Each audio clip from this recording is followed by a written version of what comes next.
evening, Dracut, or I don't know, it's good afternoon at this point. Whenever you're watching.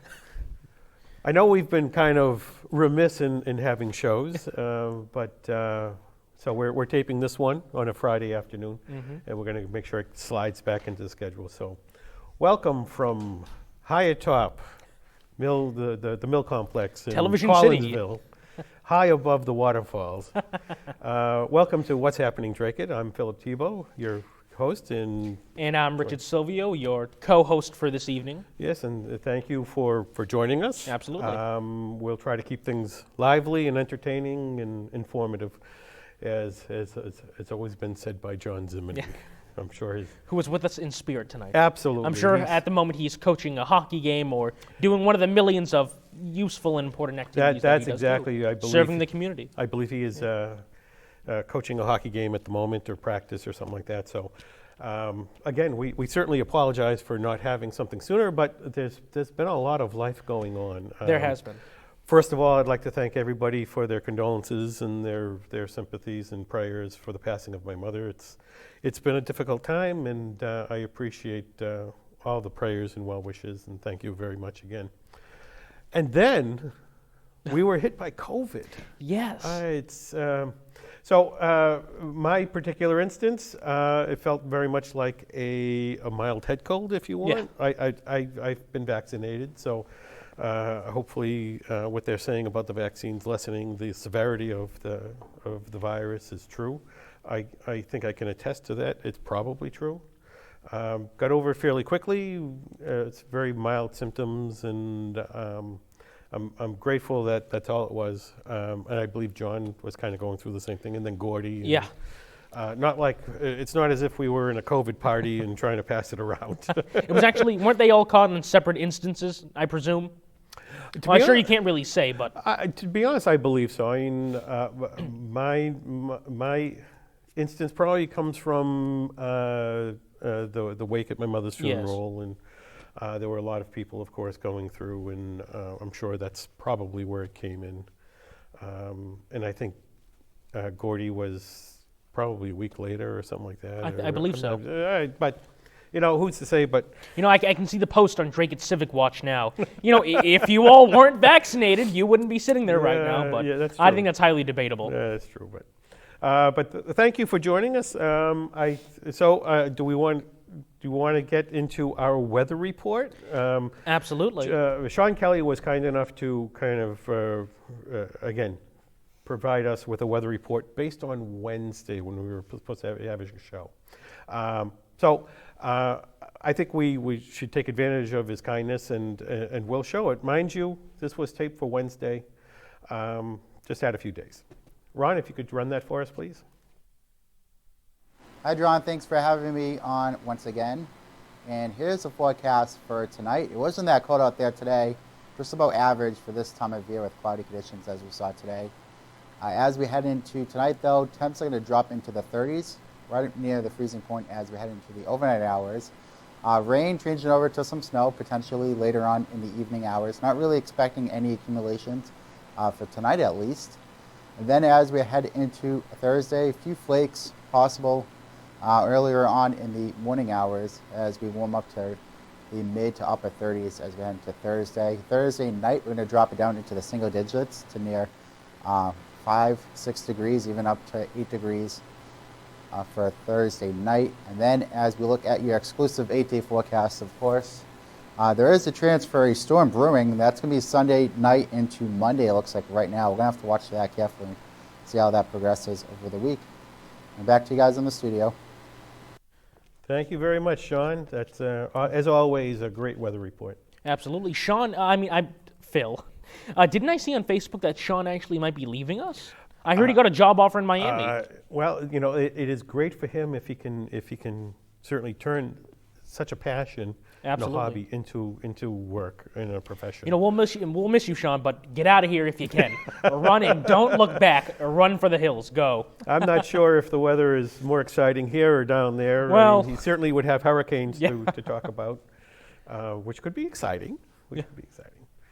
So why don't we get into one of our first topics? Yeah. So, excuse me, I may be still coughing a little bit.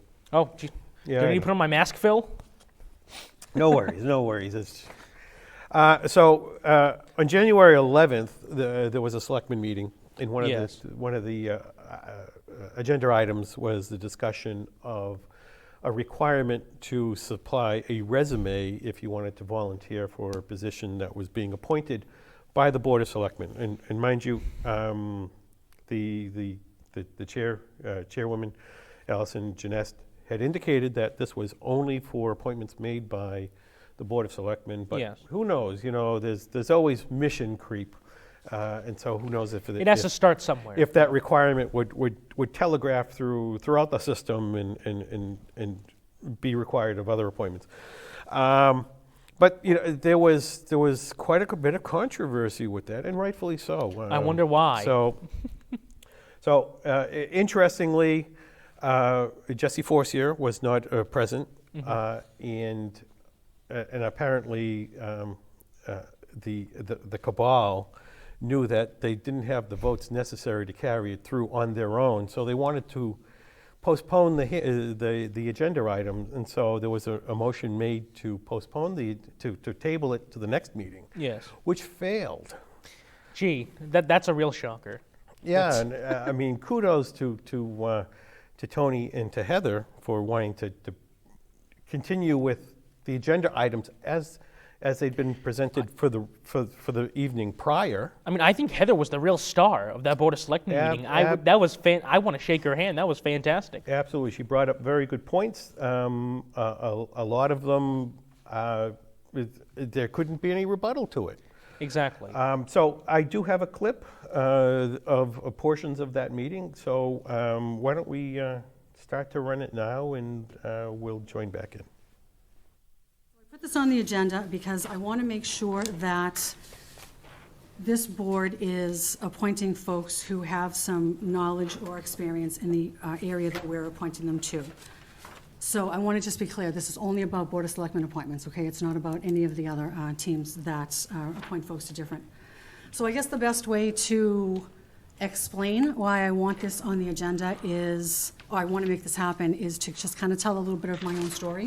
The reason that I got involved and wanted to run for the seat to begin with is back when the Beaverbrook Trail was first forged, I did some research, and we had folks on the Concom at that time with 30 years of experience who didn't realize that we had bylaws that had been broken, both town and state bylaws. So that made me realize that there was a hole in the process. About 2 years ago now, Miss Helen Dunlap stood before the previous board and discussed how she asked actually the previous board to audit the books of the CPC because there was money that was being asked to spend and there wasn't enough information that was provided in enough detail into why that money needed to be spent. And she asked this board to look at the books. She very nicely said that it's awesome, and I agree, that we have all of these volunteers in town. Sometimes what they volunteer for doesn't actually align with the knowledge that might be necessary to be on that specific board. So I'll start, if you don't mind. I guess my first question is why now? I had asked for a process and resume and interview, and what is the process? Back when the DATV, when Jack Lyons resigned, and there were 2 applicants, and the second applicant got absolutely no consideration. So why now? I think that it's something that we should have probably done quite a while ago. But I think we need to definitely address it and make sure that we're bringing folks onto these teams that have this knowledge. Now, at that time, you didn't share the same opinion in October, and then again in June, when that position became up for reappointment, and Selectman Archinsky asked, should we go through a regular process, because the first one was just kind of an interim position, the majority of the board still was not in favor of a process. The process is that the chairman of the respective committees come to us, or Ann, or whoever the appointing authority is, and lets us know when there's openings, and then we address it at the meeting, and then folks, or we post it out on the web and on Facebook, and then folks come and submit, and then we as a board vote on who those appointees should be. That's always been the process. So it was not the process for the Dracut Access TV because there was actually no official posting on a Dracut sanctioned website? Okay.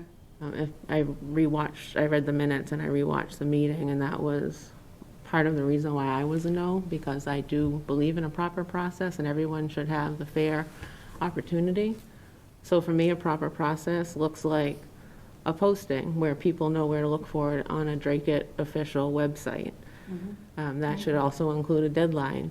It should also include input from the committee chair on what exactly they're looking for. It should include an interview. You said that the applicant should talk to us. Well, you're not talking to us on a resume. Talking to us comes from an interview. And none of that happened those 2 past times for the DATV appointment of your husband. So this just feels suspect to me, to be clear. Well, I'm not sure asking volunteers for a resume is a road that we want to go down. I think it gives the impression that you must have experience to volunteer, and once we start asking for resumes, then we start having to qualify our volunteers. You know, volunteering is a great way to gain experience in a field that you have an interest in, but not necessarily any experience in. Volunteering should be inclusive in getting as many people involved as possible. In a time where we encourage people to volunteer, qualifying them will start excluding them. In the past, people have submitted letters outlining what their interest is to various committees, and sometimes the committee will come to us with a recommendation of who they think fits best with their committee. And if there ever comes a time where we have more volunteers than seats on the committee, I'm going to vote to increase the seats, not to decrease the volunteers. So I'm not quite sure what problem it is that we're trying to solve here, but I think it's kind of like trying to kill a fly with a sledgehammer. You know, it's worked pretty well up to this point. I don't see the problem. I would much rather have, you know, the committees themselves talk to volunteers involuntarily and, or you know, just, you know, not involuntary, that's not the word I'm looking for. What's the word I'm looking for? Just, you know, not a professional interview, but just a, you know, just a talk. Inquiry, right. Right, and then, and basically what will happen is the committee will decide who's the best fit, and they can come with us. I think if you start looking for professionals to volunteer, I mean, when's the last time you volunteered for a bake sale at your church and they asked you for your resume? I mean, it's just, you know, we're looking for volunteers here, we're not looking for professionals. And so I'm not for this proposal at all. Well, you know, once again, you know, you're qualifying somebody that's really just trying to volunteer. And although I realize that it is the board's appointment, it's our appointment, you know, sometimes that might not be taken, you know, very well when you start telling a committee or the chairman of a committee that we know better about this person that's going on your board than you do. You know, I'd rather see a mix of, you know, us knowing who's going on there and the committee being happy with them. If this is just a process where we're going to qualify who we think is a better fit and have no input from the committee themselves, then I just think it's a bad idea. I think it's going to chase volunteers away. Every single person in this office tonight, in this building tonight, is a volunteer in the audience. You know, they know what I'm talking about. Half of them wouldn't be on the committees if they had to submit a resume and prove that they were qualified to do what they do for free for the town. I don't know if that's a good example. I think we have some people here who do qualify in a lot of the fields that they're in. Well, I think a lot of the people that do qualified because they've been on the committees for so long. I don't know if I agree with that. Boom. So, Bombshell. It was interesting, and mind you, those are just some snippets of what was going on. So if you wanted to see the whole agenda item, certainly go back to DATV, and you can pull up the meeting and you can watch. Your thoughts on some of this? Phil, I feel like I'm in an interesting position here, given the volunteer work that I've done, you know, with the town. And if the town required resumes to volunteer, Hovey Square would still look like the Statue of Liberty. You know what I mean? Absolutely. I had a amateur interest in World War I. I had zero experience in how to, start a committee, how to raise funds, how to rededicate an entire monument. But you know what? I learned as I went along. I spoke to my experienced friends, you included. I raised the money. We had the rededication. It was a major success, and the monument's restored now. And I think that's what local communities and local government is really based on. That's the foundation, volunteerism. Absolutely. You know what I mean? If the town tried to create that committee, I don't want to. Well, okay, I'll say it. What political hacks would have been on it? Exactly. And then what would it have turned into? You did a fantastic job. I think it would still be under construction. Really, oh, I do. Possibly. You had a passion certainly for World War I, and you certainly had a passion for the community at that point, where you saw the monument, you saw the disrepair that it had been experiencing, as often as said, the benign neglect. Even though it's benign, it's still neglect. Exactly. And you wanted to rectify it, and it's like, well, how do I do that? And so, you sought out counsel from some people that you knew had some insight. If you asked me how to restore a monument, it's like, well, I'll have to research that myself. But you did all the legwork. You found people who could direct you to where you need to be, and that's a lot of experience that I think these committees are looking for, because there's an understanding that not everybody knows everything, or you can't find essentially experts. From what I've been told, experts are some people who know a lot about a little. So if you know everything about nothing, then I suppose you're the ultimate expert. But you garner experience and more experience through these life events and volunteering. And if, as you said, if you had to present a resume to do this, you would have walked away from it. It's like, Absolutely. well, I don't have the experience, so I'm not even going to bother applying. Absolutely, And I know you said off camera that you feel that the whole purpose of this was to scare away new volunteers, and I agree with you, but at the same time, I almost see this as the town's trying to get themselves free employees. They're looking for experienced workers with resumes to do volunteer work. If it looks like a job, and it operates like a job. I think you give them far too much credit. Well, I think it is to be exclusionary. So the next clip, and I'll kind of set it up to present my point. Yeah. So you present a resume, and now they should be taking it as face value, and you have this certification, or you have this experience. I see where you're going with this. It all lines up. This is all valid information. Yes. You have a legitimate claim to being an expert on these particular items. So back in 2018, I was running for selectman against Mr. Duraco, and there was a portion of the debate where we were talking about Louisburg Square. Yes. A building. Now, I think everybody here knows that I'm an architect. So you do something with buildings, So right? I do something with building. I draw the pictures, I draw right. pictures Right. all day, and I color. But you would think that gives me a level of expertise, a knowledge of buildings and how Rightfully they operate. assume so. So much so that I could probably write a valid report on the building and submit it to the building inspector or whoever is the, as they say, the authority having jurisdiction. I'd say so. So I guess Mr. Duraco would disagree with that. And to my point, I think there are people who will disregard the resume unless on the resume is your political affiliation to a particular person. Ron, if you could run that clip for us from the Selectmen debate of 2018. Taking old buildings and converting them to a specific use like that, it can be costly. And in some cases, it needs to be done almost charitably. Again, buying it for $1 and then renovating it. Okay.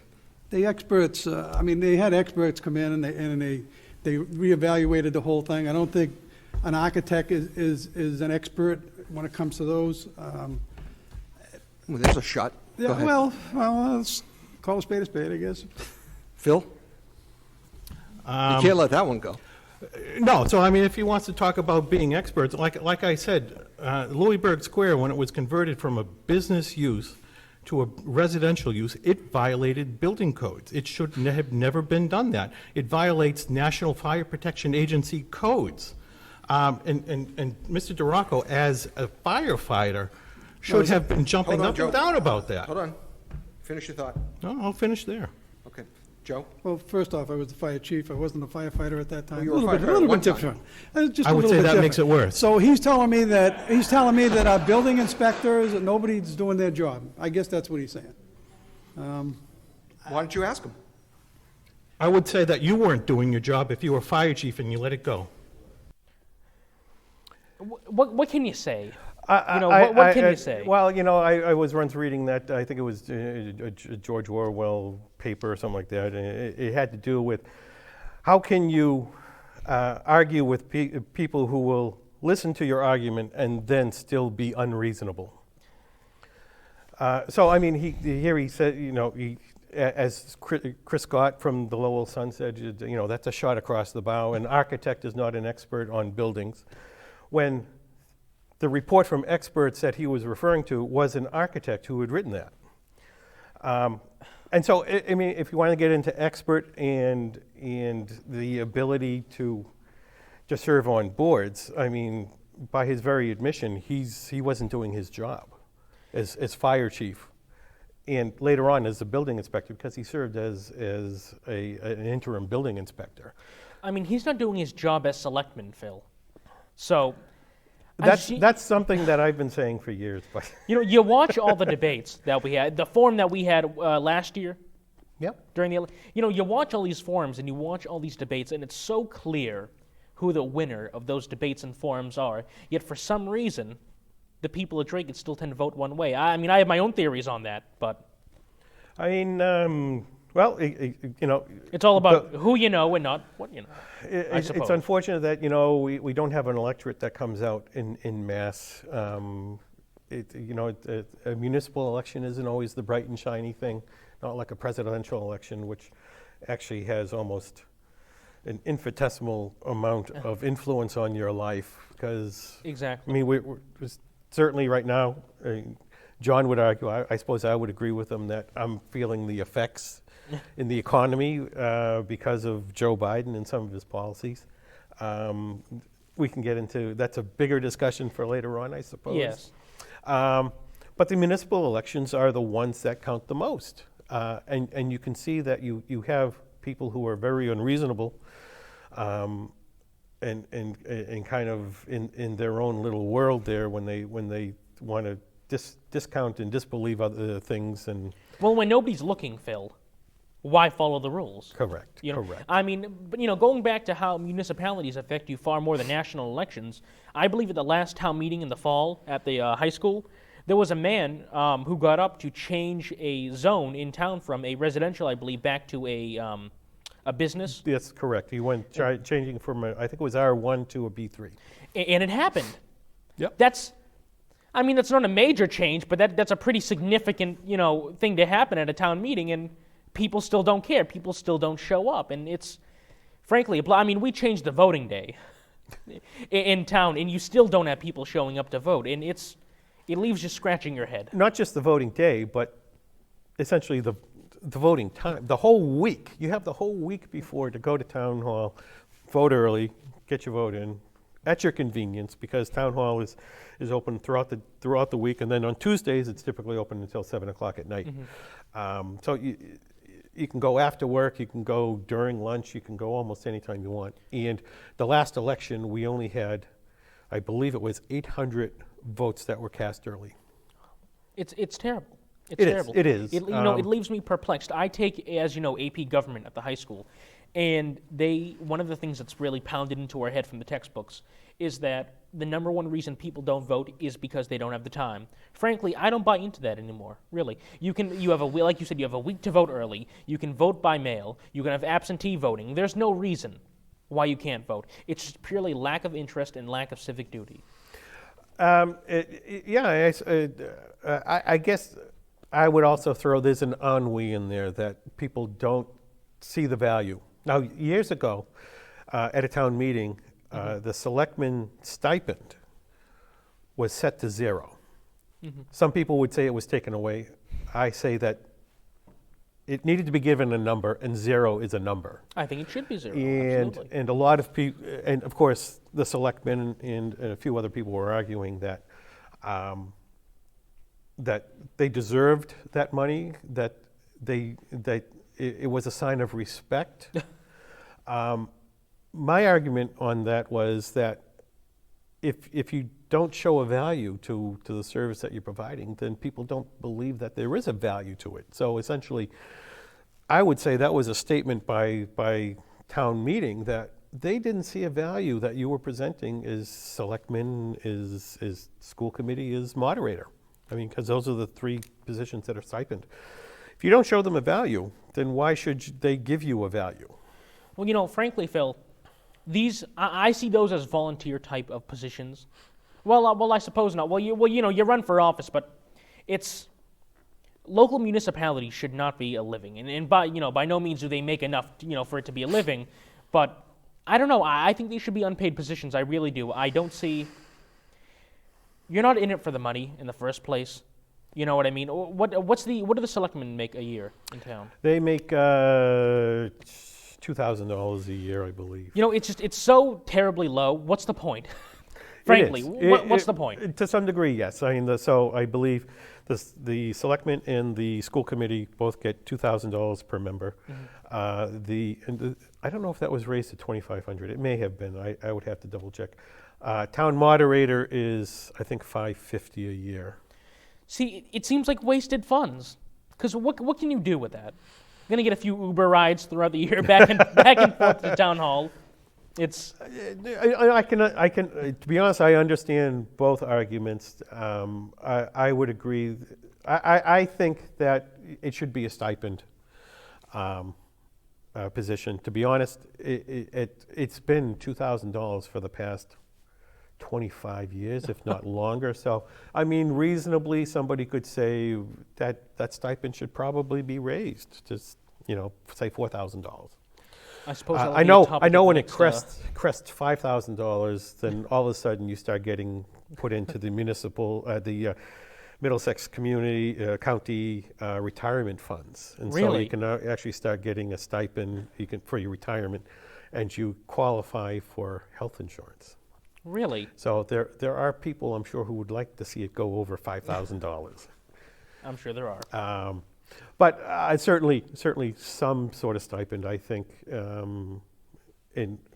Again, there's another argument for increasing it to say 4,000, or keeping it at the 2,000. Like you said, nobody's running for this position saying, I want that $2,000. Right. If you need that $2,000, you probably shouldn't be running for selectmen and looking Exactly. for a job, say at a Dunkin' Donuts pouring coffee, because you'll make a lot more money there. You absolutely would.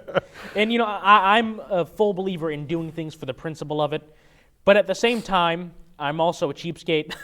And when it comes to this, it seems like wasted funds. Really, it does. You hate to say, for selectmen, it's only $10,000. Well, $10,000 is still $10,000, and I can understand that. It adds up quickly. I believe Tammy Dristularis had served. I'm not sure if it was in her entire term, but I believe she served some of her term without compensation. She donated back to the town. I believe John Zimini never served with compensation. Class acts, both I of them. believe he always donated everything back to the town. And I'm sure there are others who have done it. Doug Willett, although I believe he forwent the stipend because he was an employee at the Voc. Okay. And so I believe the state said to him, you can't receive both payments. So of course he's working full time Right. as his means of Noble by force. So yeah, I suppose that's a good way of putting it. But speaking of the committees, why don't we talk about the people on them and who might not be on them come spring? Absolutely. I mean, we have an election season starting to come up A on big us. one too. Yeah. So I'm not entirely sure of when nomination papers are available. Mm-hmm. Typically, they're the first week in February. If anybody's interested in that, certainly call the town clerk's office. they'd be able to provide all the information of when nomination papers are available, when they have to be returned, when they have to be certified. And there's a couple of dates in there. But the first one, nomination papers becoming available, I believe is, again, first week in February, probably the 2nd, which is a Wednesday. I think they typically come available on a Wednesday. And then there's usually about 6 weeks to allow any applicant or Right. nominee to gather signatures. You require 50 signatures of certified voters, and that puts you on the ballot. So you usually given 6 weeks in order to garner all those signatures. Interesting. Yeah, so we have some people who have pre-declared, I suppose, if you want. The biggest shocker to me was Tony Archinsky. I never. Joni Archinsky. So, kidding, no. so there are two seats that are up for re-election. On the Board of Selectmen, one yes. On the Board of Selectmen, one currently held by Tony Archinsky, and he has indicated that he will be seeking re-election. Oh, he's a formidable candidate, absolutely. He is, He has a absolutely. shoe-in, absolutely. You can see from the clip that we had showed earlier that he is really an advocate for the citizens of the town, that he is there primarily to make sure that their voices are heard, that their voices are not stifled. Yes. And as he said, that if it ever comes to a time where they have more volunteers than board seats, he's going to vote to expand the board Absolutely. seats, which is great. The other seat is currently held by Jesse Forcier, who is, by all accounts, moving out of town. He's having a house built in Methuen, and we certainly wish him all the best with the new house. I'm sure. So, I mean, maybe the town will offer him, was it a pound of salt, a loaf of bread, and a bottle of wine, as is the tradition for a new house. So that leaves an open seat, and so we do have 2 pre-declared candidates. We have Matt Sheehan, who popped up, declared his candidacy, and went right back into the ground. yeah. And the more interesting one, which I'm thrilled to see, is Josh Taylor. Josh Taylor, I believe, correct me if I'm wrong, is the chairman of the Dracut Conservation Committee and a member of the CPC. I believe that is correct.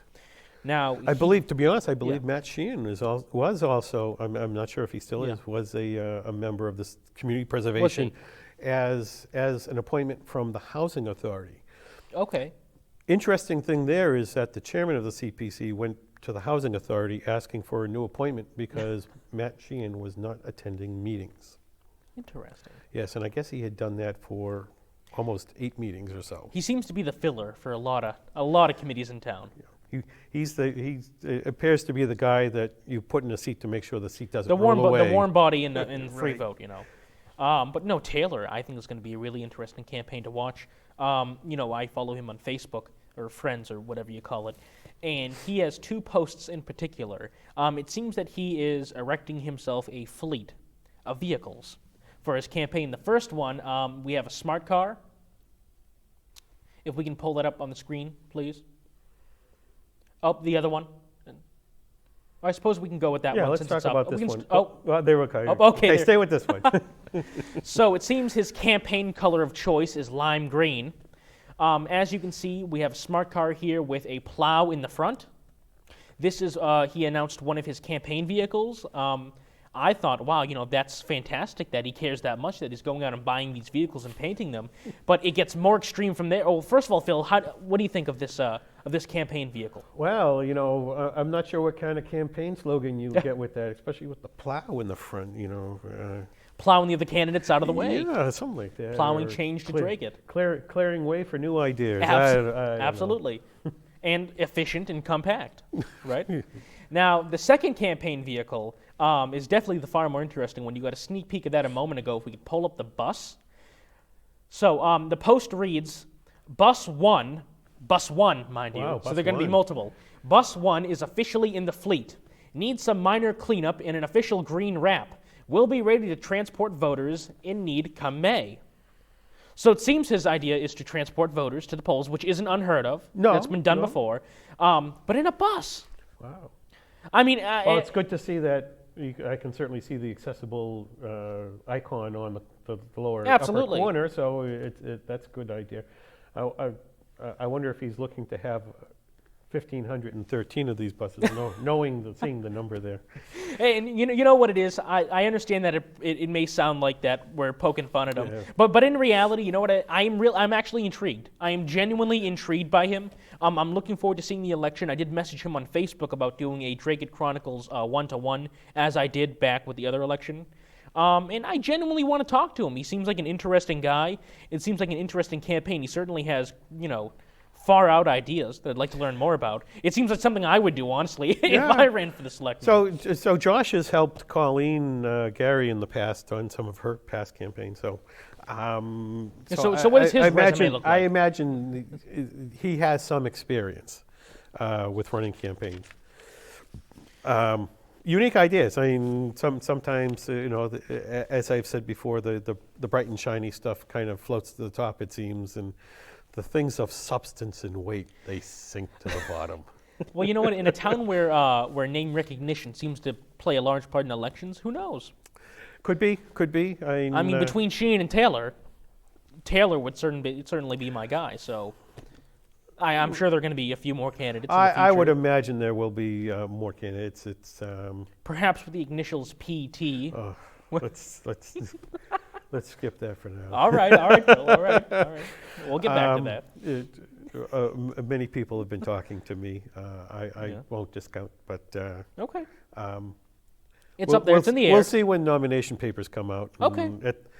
By mid-March, they have to be in. So at that point, then we know who all the candidates are, and that's, I suppose, when the official race starts. We'll know when we know. Yeah.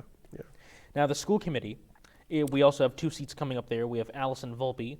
Volpe has been in the school committee for many years now. I would also consider her a shoo-in, even though she has taken some heat, as well as the other members, except Rebecca Duda, which has been in her own little protective shield when it comes to the mask mandates. Phil? Yeah, that'll be interesting. So Allison Volpe serves. She had served as the chairman of the committee. I believe it's Joe Wilkie is the chairman of the school committee now. I believe so. So she certainly has some excellent experience. This would be her, I think, third. She'd be running for a third term. I believe so.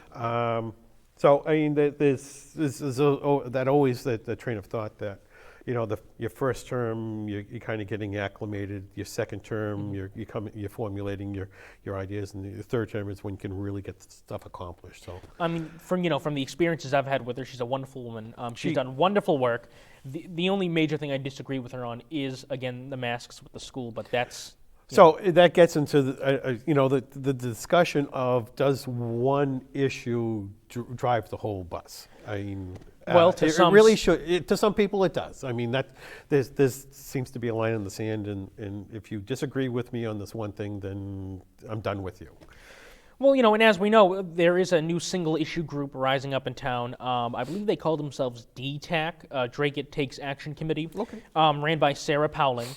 They're not anti-mask, they're not pro-mask, they're pro-choice when it comes to masking. And she sent me a statement regarding the school committee race. Yep. She says, quote, "Any seated member that blindly follows DESI without questioning a single directive is not representing Dracut, but rather just following orders. We continue to hope that the citizens of Dracut will keep recognizing the importance of having leaders who put best interests of our children ahead of money or power." And I think she makes a fair point. A lot of people are saying, or the excuse a lot of people use for the continuation of the mask mandate is that DESI will remove funding if we remove the mandate, right? Frankly, I don't see that happening, because right now the funding that they're giving us is going to free lunches and free breakfast for the kids. And are you going to tell me that DESI is going to take away food from kids, take food out of kids' mouths? Never in a million years will they do that. No, I can see the point, and there's certain fundings that by legislation they have to provide. So I mean, there might be COVID related, but most of that stuff's coming from the federal government anyway. Well, I mean, yeah, at least for the time being, it seems like they have somewhat of a protective shield to serve as a thorn in the side of DESI. Yeah. And I certainly would agree with the statement that, a blind observance to the statement is detrimental. I mean, looking back at history, we see what happens when you just follow orders. You know, Yeah. it usually doesn't end up very well. Absolutely. You know, but I suppose the counter to that argument is that if somebody has reviewed the information and internalized it and analyzed it and comes up with the same determination as DESI has, I don't think you can say that's blind obedience no, to it. no. I mean, it's a concurrence, certainly. And are you still going to get blamed for following orders? Yes, but you knew that when you took the job. You know, you have to expect that type of thing. Absolutely. I mean, we're electing these people to be able to take a stand on hard issues rather than just the soft issues that, you know, Right. that everybody will agree with. You know, let's have apple pie and Mom Day and okay and. You know, I so- mean, I believe someone also mentioned to me that at the last school committee meeting, I didn't get to see it. I don't know if you got a chance to. I have not. I was told that one of the members of the school committee, not Rebecca Duda, I feel like I remember her name, but one of them actually got up and said that we understand the masks are stupid, but we have to follow DESI at this point. I'm sure those weren't their exact words, but that person basically described to me that they kind of disintegrated their entire argument up to this point on the importance of masks. Yeah, I mean, I mean, if it comes down to saying, if your only defense is DESI is telling us to, whether we like to or not, isn't that basically saying that this entire time you were fibbing or you didn't really believe what you were putting out there to the public? it puts your credibility at issue, certainly. It's So it's going to be an interesting yeah. race. So Alison Volpe is up for re-election. Yes. She has not made an official announcement. By all Right. I think we have fair by all- reason. By all fair believe. reason, I think she is considering re-election for the school committee. I think that's her passion. I mean, there was some talk about her running for The selectman, yes. seat. I think she would be an excellent candidate for selectman. As do I. Having had served on the school committee, I mean, we have had people in the past who have served on both, and as a matter of fact, we've had one person who has served on both at the same time. Really? Yes. His name escapes me at the moment, but it's not unreasonable to think that, you know, why not?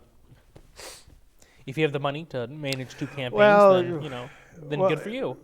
In speaking with somebody today about that, you know, about campaigning, him wondering if I was going to be running, I said, you know, it seems that the campaigning is more effort than the serving. I mean, I've served on a number of different boards, Right. planning board and community preservation, NEMCOG. Too many.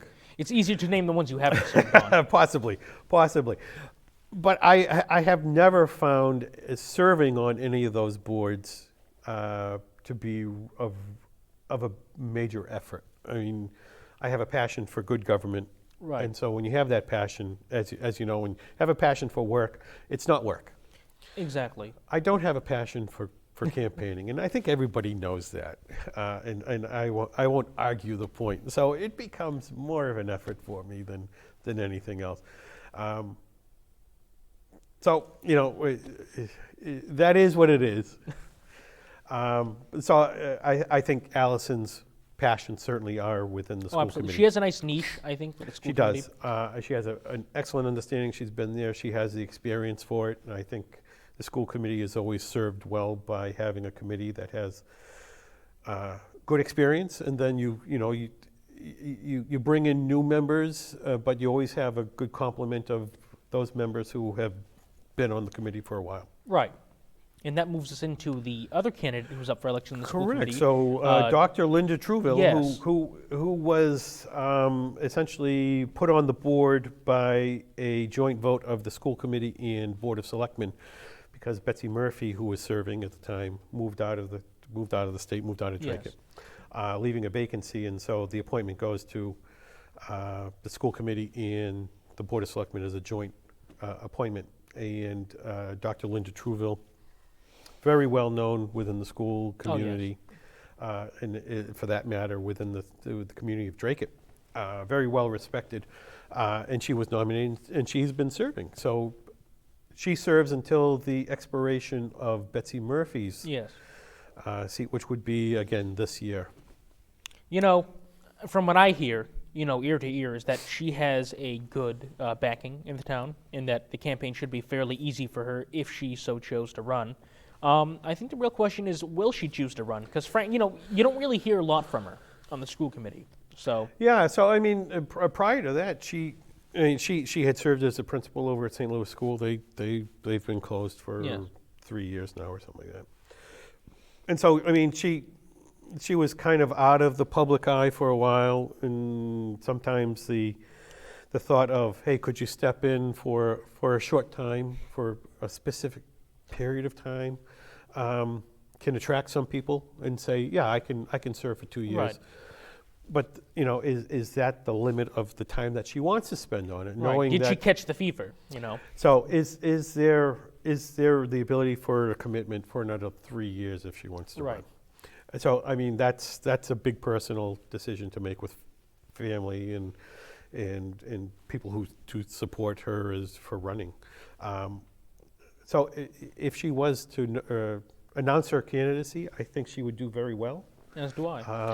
She's very well respected by a lot of people, both in the school committee, in the school community, as I have said, in the Dracut as a whole.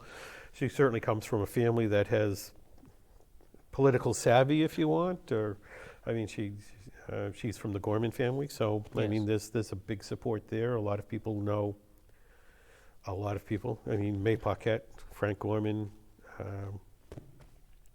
Hank, who operates and owns Yes. Owen and Ollie. So I mean, a very well-known and very well-respected family within town. So it'll be interesting to see if she makes the decision to seek re-election. Yeah. If she doesn't, I don't know. That I don't leaves know. open a seat. I spoke to. That'd be something that Matt Sheen would probably go for.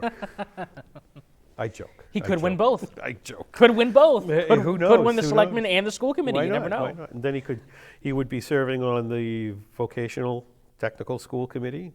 You could serve on the board of selectmen. You could serve on the school committee, and you would also be serving on the housing authority. Wow, Phil, he's coming up to your record. Yeah, Wow. yeah. I don't know. I spoke to some of the pro-choice masking parents, and without giving away too much, they are looking into the race and may or may not be promoting their own candidate when the papers do come out. So I think that'd be interesting to see. I would hope that they would be able to get somebody else who would be interested. In, as do I. Because the saying is, the idea of running a campaign is spreading ideas, whether you win or Absolutely. not.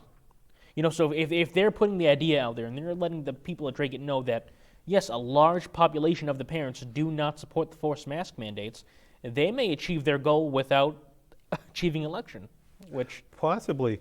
So usually when I'm talking to a candidate, it's, what are your three main issues? Mm-hmm. Because, to be a one-trick pony or a It only one-horse takes you so or far. a one-horse pony, as Joe Biden would say.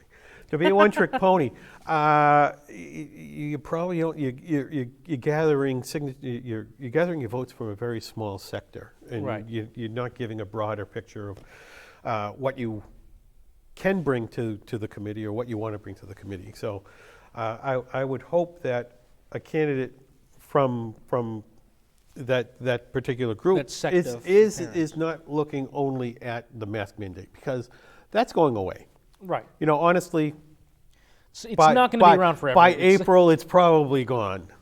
Well, they said that about September. To be I fair. can agree, but as we see the virus continuing and going through other variants, they seem to be being a little more contagious, a little less potent. Exactly. So at some point, it's like the breeze. Everybody will catch it, and nobody will notice it.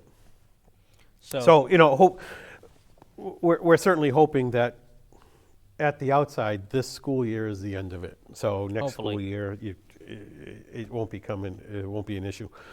And hopefully they don't start introducing other things like, well, it's cold and flu season now, so we should be bringing this back. And I mean, the poor juniors right now at the high school, the 11th graders, they haven't had a single normal year of high school. So yeah, that's it's a shame.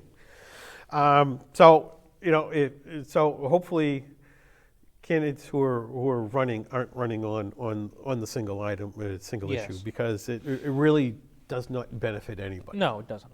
So So one other race that will be coming up is the moderator, I believe. So that's oh, really? I hadn't heard currently held by George Miliaris, excuse me. And I have not heard whether he has indicated whether he's planning on seeking re-election. His style, as far as a moderator, is a fairly loose style. Not that I mind that, I can be honest. No. I think it's very much in the similar style that I run meetings, the old saying that, as long as you're not drawing blood, have at it. But it'll be interesting to see if he's planning on running. If not, I mean, it's the only seat for moderator, a fairly powerful position in town. You run town meetings, but you also make a number of appointments to different committees. And it's a 3-year term. And $550 a year. It's a lot of dough. It adds up. It adds up. It adds up. Now, the last town meeting we had in the fall, Kathy filled in, correct? That is correct. George was unable to make it. I believe he may have been concerned about having a lot of people. Again, COVID was very rampant, and he may have been concerned about having the meeting. Well, I haven't been lucky enough to attend one of his town meetings. I'll look forward to it, if he does get elected again. But, my whole point is that I don't think meetings could get any looser than that last meeting. Well, as I said, he runs a loose meeting. Again, not that I mind, but sometimes, it gets a little too loosey-goosey. Let's vote on things a few times. Let's just keep it going. Maybe we'll change the vote. Sometimes you're there for the pageantry of town meeting and people making seconds and amendments and continuations. And people ask for seconds after the first course. Yeah. So I mean, there are people who are very wonky on procedure. Understandably, typically meetings can get out of hand if there isn't a procedure that isn't adhered to. And they are, to be fair, they are smaller. They tend to be. Yes. And when you anticipate a procedure and it disappears, then you feel like everybody's kind of wandering, even though they may not be wandering a lot. They may be wandering. Exactly. So it'd be interesting that if he does not choose to run, who will pull nomination papers to seek that particular office. Again, it's a fairly powerful position in town. They appoint permanent building committee, finance committee, committee on rules and regulations. I think there might be one or two more committees in there that they do make an appointment for. So it'll be interesting, that's for sure. Yes, I agree. And again, so that one doesn't so much rely on issues, I don't think, because it's supposed to be a fairly apolitical position. As a moderator, you really should be getting into politics. So I think experience as a moderator or some sort of moderator or arbitrator certainly comes into, hey, here's a person that will keep things fair, won't get into the weeds of the political argument, will keep things fair, keep things focused. And that'll be interesting to see if we have candidates who are interested in doing something like that. We're going to keep our eyes to that race, see what Absolutely. happens. Ears to the ground. To bring up issues that may be coming up. One issue that has been resolved is the culvert at Sladen Street. Ron, if you want to pull up that picture, please. So Sladen Street had been closed for almost 2 years, I believe. There's a culvert that Peppermint Brook runs under Sladen Street, continues over to Lakeview Ave, and there's another culvert there. So this culvert had been collapsing. They put steel plates over it, and they actually closed down the road, as I said, for about 2 years. Had construction that just recently wrapped up and the culvert's not open. That'll take bus traffic out of my neighborhood because it's been going by my house because it couldn't go up Sladen Street. But there could be a very, very big campaign issue. Ron, you could bring it back to us now. There could be a very big campaign issue because Lakeview Ave, to fix that culvert, will need to be closed down in a minimum of one direction. If there's one thing Lakeview Ave needs right now, it's more traffic. So, there's a big issue because the bridge in Lowell going over Beaver Brook on Yes. Beaver Street is also closed. So that puts a lot of traffic from Lowell up Lakeview Ave so it can go to take the bridge at Pleasant Street. And likewise, from Lowell over Pleasant Street, they're kind of coming over. Oh, goodness. So that impacts traffic tremendously. So it'd be interesting how that particular issue works out because they undoubtedly will have to close Lakeview Ave in one direction, whether they close the northbound or the southbound first, and then they'll have to utilize Sladen Street Right. as another way around, and it'll be interesting. It certainly could be an issue in the selectman race. Oh, especially after school hours. Can you imagine with the buses? Oh, Absolutely. my goodness. Oh, my goodness. It's a very congested area as far as traffic. I think that area, the intersection of Lakeview Ave and Pleasant Street gets, I believe, somewhere around 16,000 car trips a day going Oh, my through it. goodness. So I think it's the third busiest intersection in Dracut. Wow. And so that's very impactful in that area. Another issue that I see coming up that Yes. nobody has talked about, and there was legislation passed. Silent killer. Always. Legislation passed back in January of 2021, so a year ago Yes. this month, that if you were and this was an economic development bill that went through, if you were in an MBTA community, there would be zoning required for multifamily zoning,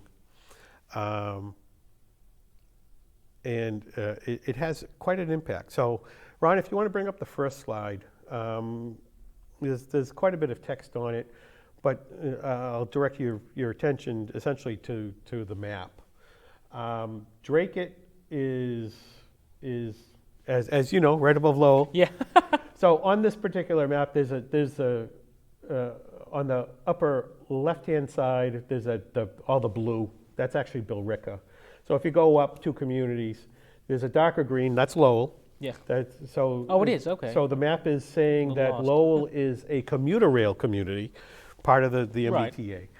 And then if we go directly north of that, of course, there's Dracut. And Dracut is considered an adjacent MBTA community. So it qualifies under this legislation that we have to follow this zoning. Now, the zoning is requiring multifamily residential zoning as either its own district or an overlay. Okay. They want a density in these these overlays or zoning districts of 15 units per acre. Now, mind you, Dracut zoning right now requires 1 acre for 1 house. So you can understand how this will be fairly impactful on Dracut. Apart from the 15 acres per unit, it's looking for a number of other things, but this zoning or overlay needs to be in place by December of this year. So I Okay. believe it's December of 2022. Well, in the fine print, didn't it say that if you had an action plan, you could take up to, I believe it was 2024? That may very well be correct. So it certainly requires our government to Form an action plan. form an action plan, get a committee together, and typically something for a zoning article would be either the ZBA or there's a zoning bylaw review committee. Yes. Lo and behold, we had a master plan committee at this point, I think almost 3 years ago, that said that we should be rehauling our zoning bylaws completely, and that there should be a committee formed for that sole purpose. So I was, we are. I was certainly hoping that I was the chairman of the master plan committee, and I had asked Jim Duggan to start the zoning overhaul committee Yes. prior to the finishing of the master plan, because everything was pointing to we need new zoning bylaws. Right. We need to update them because they were all enacted back in 1985. So they're almost 3 generations ago. And so I would say because of the political climate, and I guess who was the chairman of the master plan and who was on the board of selectmen, it's like, we can't do it right now, Phil. Money has been allocated for a zoning review committee. I mean, to overhaul there has been, I believe, $50,000 that had been allocated for consultants. And this money's collecting dust, I presume? It's sitting in the coffers somewhere that it can be spent, and I mean, we have all this COVID money kind of floating around, and we don't want to have this vital committee come into existence and make the town better. So, Phil, what are our options when it comes to this? What can we do? So, one thing is we could do that Dracut often does is we do nothing. We don't comply.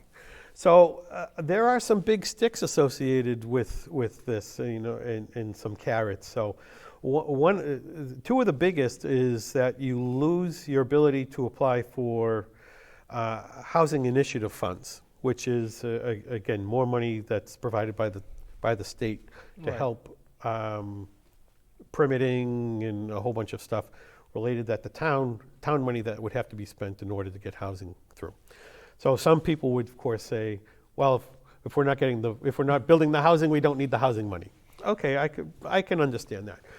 Another item that will be taken away is MassWorks grants. Okay. For work being done in the town. Now, you may say, well, what's that? What'd that get you? Okay, I think one of the last MassWorks grants that we had received was at the corner of Loon Hill Road and Broadway. Okay. For that set of lights. That was, I believe, $3 million to do that intersection. Wow. We have been looking for MassWorks grants to update the Lakeview Ave corridor, yes, to provide in Collinsville sidewalks and a new set of lights at Lakeview Ave and Mammoth Road. Perhaps extend the 100-yard bike lane that we currently have. We could probably add that in there just for. It's a fun 2-minute ride, I'll tell you. Yeah, so we could extend it to maybe a 3 or 4 minute ride. If I had to take a guess on what that work would cost the town, the new intersection at Lakeview Ave and Mammoth Road, and the work of the sidewalks and redeveloping that area in Collinsville, I would estimate probably in the $9 million range. Wow. So, I mean, if you're willing to kiss that sort of money goodbye and leave the intersection the way it is, then you say, we're not going to comply with the requirements of this MBTA multifamily zoning. I think it presents an opportunity to Dracut to really take a look at what their zoning is and what it should be, and how can we make it work? You can usually find a silver lining in these sort of things and make it work to your advantage. Well, now, what would a multifamily zone look like? What exactly does that entail? 15 units per acre is quite a bit. I mean, I can't argue that. So you're starting to look at multi-story buildings. Okay. Probably 3 stories at a minimum. If you can get 4, I know technically Dracut doesn't permit 4-story buildings, although they have presented waivers for that. Now, assumably, people are already living in these. Well, to get that many, so by this legislation, Dracut has to be able to produce over 1,200 dwelling units within these overlay districts or new zones. Okay. So you're looking at new housing. Okay. And this all kind of gets back into the governor's initiative to try to get, I think it was 135,000 housing starts by, I think it was 2025. Okay. So this is really a way of him saying, here's the stick. Start a multi-million-dollar project to build. Yeah. Oh my goodness. So some of the other requirements of the zoning district is that it needs to be a sizable contiguous parcel or district. So they're saying a minimum would be a 25-acre district, Okay. which it's So it's sizable. sizable. So if you were to do this, say, in the Navy Yard, Yes. you would have to get quite a few lots together so you're buying individual lots and then pulling them together, making one large parcel and then doing one large project. If I had to pick sections of Dracut that this sort of thing works, Yes. I think the Navy Yard is probably one because it's so close to Lowell. It's the closest district that would be to the Gallagher terminal, Okay. where the commuter rail is. So you really have to start looking at, okay, who is best served by these areas? We have numbers of bus lines that go through Dracut, so where are those areas and how do they connect and get you back to essentially public transit? Because this bill, MBTA, is all about public Right, transit. yes. So, it's certainly, it's the MBTA trying to spread out its fingers and its grasp Interesting. within the community. That's going to be interesting to see when that comes up. I wonder when we can start to see that on agendas. It's going to have to come up pretty soon. So the town of Dracut knows about it. So I mean, this was information that was discussed at NEMCOG at their last meeting. There are monies that will be made available through NEMCOG to help the communities with the zoning regulations that they'll have to come up with for this. Another part of this legislation is that these multifamily projects would be by right. Okay. So it would not require a special permit. The towns or the municipality could do a site plan review, which is typically done through the planning board. They look at the project, they make sure that the checklists, you have enough parking, check. You have site Right. distances, check. It's just essentially a checklist. You have them all. If you meet all the criteria, you're approved. Okay. Interesting. It also cannot be age restricted, so you can't say that this development is 55 and older. Okay. So the governor, and certainly through this legislation, is saying we need multifamily housing. So now, I believe they're called the Skyline Commons. Okay, It's like off of Mammoth Road. Yes. Now, is there anything stopping us from redistricting that as a multi? No, that certainly could be done. Again, I see Dracut probably doing this as an overlay district. So Okay.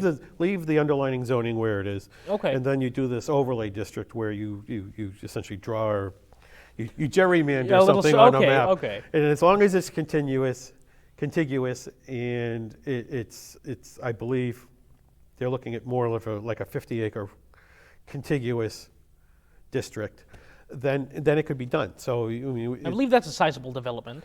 it is. So you may be able to start to recoup some of the numbers of units back into there. That may actually allow them to build another building, or depending if it's a condo association, that'd be more difficult, of course. But if it's an apartment building owned by an entity, then that entity could say, hey, we want to put another building in. Right. And then they could put another building and get the higher density. Interesting.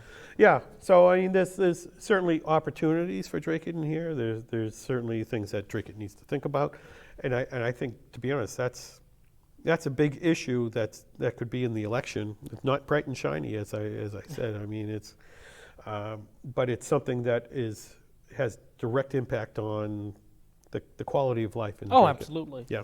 So we'll see where that leads us. Yeah. So now, do you want to move on then to our last topic? Yeah. I think we So- we still have 18-ish minutes or so. Let's see if we can fill it. Okay, let's see if we can. Let's go. I take that as a challenge. Okay, so I guess we can move into national politics a bit then. As you've probably seen if you were watching the news recently, a woman from Dracut, if you can put up the article, please. A woman from Dracut, her name is Stephanie, I believe it's pronounced Let me see that. Shiguire? In the beginning of the second paragraph Yeah, there, Stephanie pardon Shiguire. us if we're mispronouncing the name. 36 years old, of Dracut. I'll just read you the article. And Kristen Namilla, 33, of Hudson, New Hampshire, were each charged with entering and remaining a restricted building, disorderly conduct in a restricted building, disorderly conduct in a Capitol building, and demonstrating in a Capitol building. The Boston FBI has arrested 13 people in connections with the insurrection. Phil, thoughts? The insurrection. Good Lord. I Hitting wish kinda people close to would. home. I wish people would call it what it really was. It was a riot. Yeah, yeah. But yeah, it's interesting that you see it is happening in Washington D.C. and you think you're so far removed from it, and then all of a sudden, Dracut is at the center of everything. Dracut's been in the news a lot more frequently recently. Yeah. If you look back in history, Dracut residents have been part of many tragedies. And Oh, yes. we in 9/11 we had a lot of people who were Mr. Ogonowski. killed who were from Dracut. The station fire down in Rhode Island. I don't know if you're aware, but there was a Dracut resident who was a victim I didn't know of the that. fire there. So yeah, it's remarkable that for a community that we are, that we have people everywhere. Speaking of that, Phil, not John, was it John Varnum? I don't. Joseph Varnum. I'm sorry. Joseph Varnum. I was looking into him, speaking of having people everywhere. And do you know that he served as both the Speaker of the House of Representatives and as the pro temp President of the Senate? I have to admit, yes, I did. That blew me away. Yes. And I suppose he passed, I read, landmark anti-slavery legislation in 1807 with President Jefferson. Yeah, I couldn't believe that. remarkable the leadership that that came out of Dracut during the really couldn't Revolutionary believe it. War and that whole during the forming of our country. The leadership that was coming out of Dracut is just remarkable. Oh, it was fascinating. So Yeah. that's why I don't think this one instance is going to ruin or tarnish our reputation, but it's scary to think that somebody presumably born and bred amongst us, built up enough nerve to go down and, in layman's terms, really kind of try to throw a coup on the government. And again, I'm not sure if anybody was there to create a coup. I mean, Well, I feel like if they had the opportunity, if they found Mike Pence or Nancy Pelosi, I can't think of what would have happened. I'm not sure if that would. So at worst, and God forbid it would ever happen, Yeah. is physical harm coming to the two of them. But that wouldn't have stopped anything. Our government is constructed that no one person can stop or continue anything. It was a scary day, It runs Phil. on its own. I mean, It is scary. I'm sure you remember Chaz. Yes. The was that? absolutely. I believe that was Michigan or Illinois, somewhere in the Midwest, I believe. Can you imagine having a Chaz in the Capitol building? Oh, geez. If it could happen at a police station. Well, but with Chaz, they let it happen. It's like, okay, well, you're setting up your little sofa cushion forts. Okay, we're going to let you do what you want. I was until it perplexed. burns itself up. I couldn't believe that. The I couldn't Occupy believe that. Boston thing down the Rose Kennedy Greenway. It's like, okay, we'll let them set up their tents. And See, I think that's an issue. By the time Menino was finally fed up with it, he said, okay, in the middle of the night, take them out. See, I think with those type of issues, I think you have to pinch, you have to nip it in the bud. You know what I mean? By allowing these things to continue, what kind of example are you setting? Absolutely. How do we know, and this might be a stretch, but how do we know that allowing Chaz to go on didn't provide an example for the people who went to the Capitol? Oh, I'm sure it did. It set precedents. It absolutely did. We have a government over, I think it was in Portland, the Chaz district. Yeah, I think so. So you have a government that's saying, oh, hey, we don't want to touch it. And then, of course, the Occupy a couple of years ago in Boston and Yes. Wall Street did the same thing. That, okay, go ahead, do your protest, set up your tents. defecate in the streets because you're not using porta potties and stuff like that. And I mean, you set up a precedence that, okay, that is now acceptable. Absolutely. And it does telegraph through the rest of the community that, some other protester says, well, if that was acceptable, then, let's push the envelope a little bit. Exactly. Undoubtedly, the Capitol riots fed on some of that. Well, if they could do that, why can't we do that? I mean, even the methadone mile right here in Massachusetts. How long was that there? Years? Yeah. I mean, decades? Absolutely. It's true, but now they all have, free housing, I believe? Well, a free roof over their head? I think Mayor Wu is trying to coerce people back in, getting off the street so it doesn't look so bad for her. But the precedence is there that you've already accepted it before. What's different now? And we'll go back to the very beginning of the segment or the show where, Heather said to the chairman, well, what's different now? Why do we need to have resumes? Why is it different? Seemed to work fine for your husband. So, if things going my way, then let the protesters sit around and do that. But, if I'm in the political party and I disagree with that, well, I'm going to clamp down very hard and very fast on It seems we can find that in many aspects of life. Yeah. I mean, not to, diverge too much from the topic, but even the filibuster in the Senate, I know that just came to a vote. I think I believe there were 2 Democrats who voted it down. Was it? Well, so I would say there were 52 senators who voted it down. I'm sorry, but I do know. I didn't watch it too closely. I believe there were 2 main. So yes, it's split mainly along political parties, okay. Except for, again, 2 Democrats who I believe voted against, and rightfully so. They understand the process that watch out what you ask for now. Absolutely. I mean, when they took away the supermajority vote for judgeships, yes, and it was the Democrat Party that did that so they could try to put things through, and then I think even the Republicans were saying, hey, be careful what you wish for because, we don't think you'll always be the ones in power. Exactly. It's... And of course, when they lost power and this same procedure was used against them, they cried foul. It's like, well, I think that's the beautiful thing about democracy. I feel like naturally democracy teaches you that you don't want to be too brutal because if the democracy works properly, you're not going to be in power forever. And when the other guys get in, you need to watch out. Absolutely. It also teaches us that in a democracy, you get the government you deserve. Was that Benjamin? Was that Benjamin Franklin?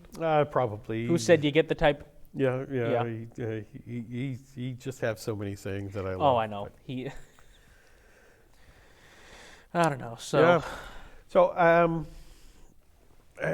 were there any other, and I hate to kind of cut this short, but were there any other topics that we were going with? I think I touched upon Varnum, the Varnum Awards. Oh, yes. That's one more thing, yes. Speaking of that, since you brought up of that, Joseph Varnum. Yes, so ladies and gentlemen, as you probably know, the Varnum Awards have kicked off here in town. The deadline is February, I wrote it down, February 19th. To get your nomination papers in. So the whole idea here is that you either nominate a veteran in town or somebody who was heavily involved, with volunteering in the community, somebody who's involved, has a strong sense of civic duty, and if they, I assume it's the Board of Selectmen who's going to go through them, or a committee of some sort. No, I think it's, so there's a committee put together, it's appointed by the Board of Selectmen. Okay. It's the Varnum Award Committee, I believe it is. Okay. I think there were typically a 3-person committee. Rebecca Duda has typically been on that committee in the past. In the past, Kathy Richardson has been on it.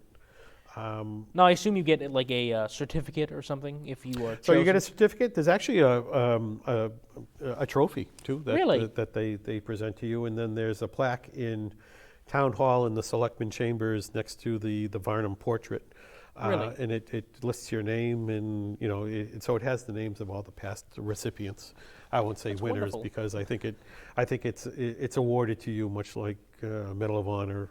Right. So you are a recipient. I wouldn't say a winner, but past citizens have been. Harvey Gagnon, I know, was there. Dave Paquin, I believe, Okay. has been a recipient. So I mean, there are. You look at the names and you see the dedication that these people had to the town. So by all means, I would certainly say if you know somebody in the town that is deserving of an award like this, I mean, I can probably think of a half dozen people right off the top of my Absolutely. head that have done work for the town, unsung heroes, and they remain to be that. And to be honest, most of these people would prefer remaining to be an unsung hero, which just says even more about their character. But that- everyone has to get boosted up on the pedestal once in a while, whether you like it or well, not. it's not so much for the recipient, No, but for the no. rest of the town to say, hey, here's an example Setting an exactly. that should be emulated and is important to the town's history. And of course, it couldn't be more appropriately named, as we discussed with Mr. Absolutely, Varnum. absolutely. Staple in the Dracut community, really the Yeah. New England community. Yeah, by all means, anybody should really take a look at the history with that gentleman, and it's just remarkable. Well, the Historical Society over at the Colbert House is open Sundays 1 to 3, so Yep. go pop in, take a look. Yep. Now, I think that brings us right into I our think- last little I piece think here. we should, yeah. So to wrap up tonight, we have a special treat. Well, a special treat for some of you. As many of you know, I do the OTR Playhouse, which is the Old Time Radio Playhouse, which is a podcast here at Dracut Access Television, where myself, a few familiar voices, take original radio scripts from shows from the 1930s and 40s and read them for entertainment purposes.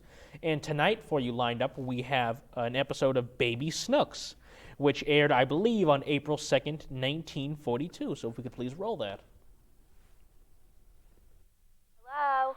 Hello, is that you, Snooks? Hello? Hello, where's your daddy? Hello?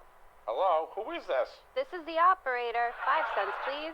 Snooks, it is you, isn't it? No, this is my father. Wanna play poker? Snooks, where's your daddy? He jumped out of a window and a big eagle grabbed him and... Give me that phone. Hello, John. Hello, Daddy. I'll see you soon. I have to rush out and buy a suit as soon as I put Snooks to bed. Goodbye. Goodbye, Daddy. Well, I'll leave 9 to 5. He never gets out.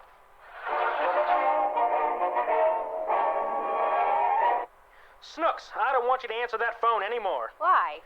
Because you say a lot of crazy things and confuse people. Why'd you tell John I jumped out of the window? I always tell him that. You always tell him that. Why'd you tell him I jumped out of the window?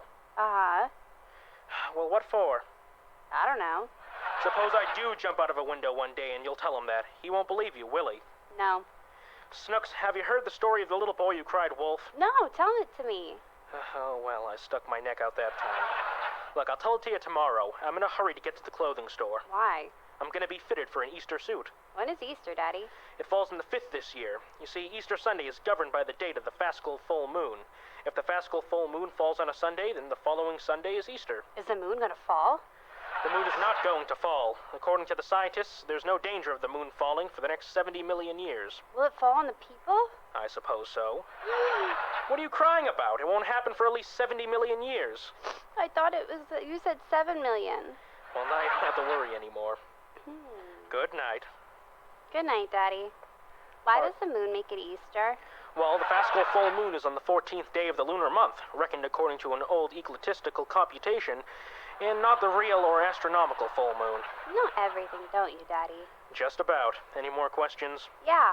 Who tells the bunny when it's Easter? They don't have to be told. Then how do they know when to lay the eggs? Bunnies don't lay eggs. Why? Now, how do I know? Chickens lay eggs. I can't help it. Why? Snooks, I'll explain it to you in the morning. The tailor's waiting to measure me for my suit. I want to go with you. Snooks, I want to go with you. you can't go with me. I can't buy a suit of clothes without having you tag along. Mommy's going with you, ain't she? Not this time she isn't. No? I'm gonna wear what I like for once in my life. I'm sick of these bell-bottom pants. Your coat's nice, Daddy. Nice? Yeah. I like the way it zips in the back. It's a zoot suit. With a zoot. You and your mummy. I'll show you style. Wait till I come home with my new suit. I'm getting a spring coat, too. With springs in it? No, not with springs in it. No? A nice conservative model, with padded shoulders and a flared waistline. Just a few pleats on the hem. Are you gonna get a feather in your hat again? Oh, don't be sarcastic. I'm not being sarcastic. I'm buying this coat at Squire's because they have a bargain sale. A $35 coat marked down to $9.75. How do you know, Daddy? Because he advertises that way. All his coats are down. Are his pants down too? What's the matter with you? I want to go with you.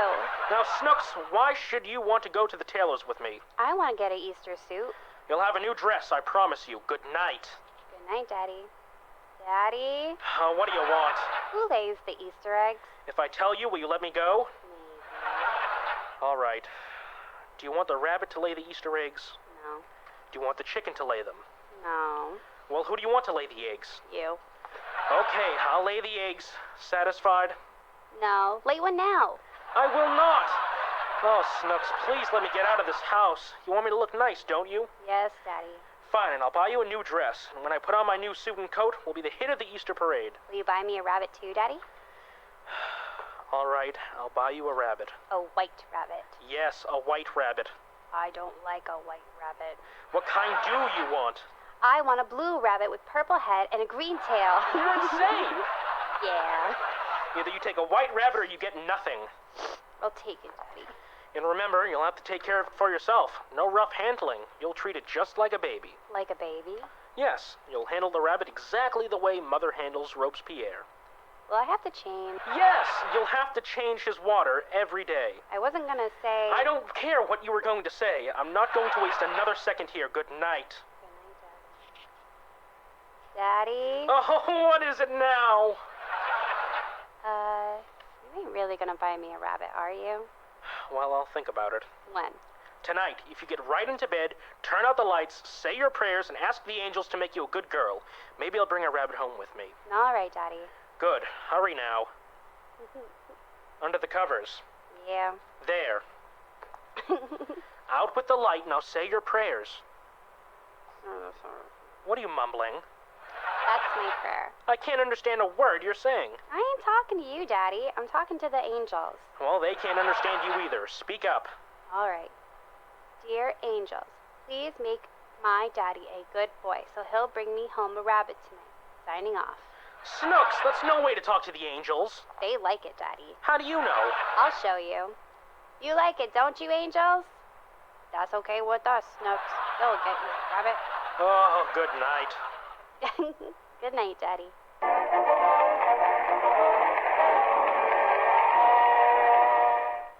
I always get what I want. That was fascinating. Thank you. Very entertaining. Well, thank you all for joining us this evening. Richard Silvio, myself, Phil Thibault, we appreciated the time that we were able Absolutely. to spend. And We'll see you next time. yeah, just remember, when it's Wednesday and 6:30, It's What's Happening, Dracut. Thank you.